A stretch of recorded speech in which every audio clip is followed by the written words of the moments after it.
امریکا د افغانستان کنګل شوی پیسې څه وخت خوشي کوي؟ دا ټول معلومات را سره په همدې ویډیو کې کتلی شئ.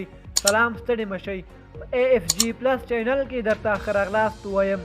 AFG پلس چینل تل ستاسو په چوپړ کې، نو همدا اوس در سره چینل سبسکرایب کړئ.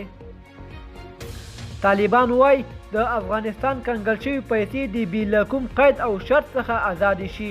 طالبانو یو ځل بیا له امریکا متحده ایالاتو څخه غوښتي چې د افغانستان د میلیارډونو ډالرو په ارزښت کنګل کړل شوې شتمني ازاده کړي.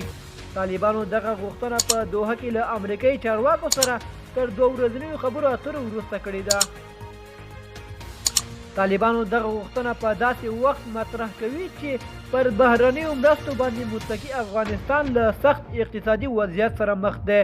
په دوحه کې د طالبانو او د امریکا ترمنځ د خبرې اترې د طالبانو د بهرنیو چارو وزیر امیر خان متقي په مشرۍ او د افغانستان د پاره د امریکا د ځانګړي استازي ټایم ویست په مشرۍ ترسره شوي دي. په دغه غونډو کې له امریکا څخه د تور لیست او تحریمونو د لرې کولو غوښتنه هم شوې ده.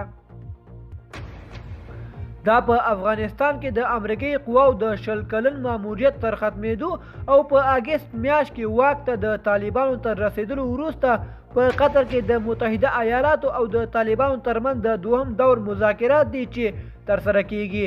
د فرانسې خبري اژانس په حواله د بهرنیو چارو وزارت ویان عبدالقاهر بلخي پر ټویټر لیکلي دي چې په دغو ناستو کې دواړو لورو پر سیاسي، اقتصادي، بشري، روغتیا، تعلیم او تربیه، امنیتي مسایلو او همدارنګه د بانکونو د امنیت او د نغدو پیسو په اړه د سهولتونو د برابرولو پر مخ زیاتو خبرې کړې دي.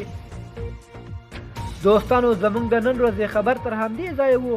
د نورو تازه خبرونو لپاره زموږ یوټیوب چینل در سره سبسکرایب کړئ. والسلام.